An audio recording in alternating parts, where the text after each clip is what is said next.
വൈക്കത്തേക്ക് വേമ്പനാട്ട് കായലിൽ വള്ളം മറിഞ്ഞ മത്സ്യത്തൊഴിലാളി മരിച്ചു.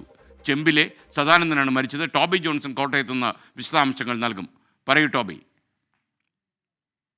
രാവിലെ മുതൽ അതിശക്തമായിട്ടുള്ള കാറ്റ് കോട്ടയം ജില്ലയിലുണ്ടായിരുന്നു. ഇതിനിടയിലാണ് അഞ്ചരയോടുകൂടി മുറിഞ്ഞുപുഴ കടവിന് സമീപത്ത് വെച്ച് ഈ ഒരു അപകടം, ബോട്ട് ഈ വള്ളം മറിഞ്ഞ് ഒരു അപകടം ഉണ്ടാകുന്നത്. ചെമ്പ് സ്വദേശിയായിട്ടുള്ള സദാനന്ദനാണ് വെള്ളത്തിൽ മുങ്ങി മരിച്ചത് എന്നാണ് നമുക്കിപ്പോൾ ലഭിക്കുന്ന വിവരം. മത്സ്യബന്ധനത്തിനായി വെള്ളത്തിൽ പോകുന്നതിനിടയിൽ ശക്തമായ കാറ്റ് വീശിയിരിക്കുകയായിരുന്നു. തുടർന്ന് വള്ളം ആടിയുലഞ്ഞ് മറിയുകയായിരുന്നു. സംഭവം കണ്ട ഉടൻ തന്നെ മറ്റ് മത്സ്യത്തൊഴിലാളികളെല്ലാം ഇദ്ദേഹത്തെ രക്ഷിക്കാൻ വേണ്ടിയുള്ള ശ്രമം നടത്തി. രക്ഷിച്ച് കരക്കെത്തിച്ചെങ്കിലും ജീവൻ രക്ഷിക്കാനായില്ല. ഉടൻ തന്നെ ആശുപത്രിയിലേക്കും കൊണ്ടുപോയിരുന്നു. ഇപ്പോൾ മൃതദേഹം ആശുപത്രിയിൽ സൂക്ഷിച്ചിരിക്കുകയാണ്.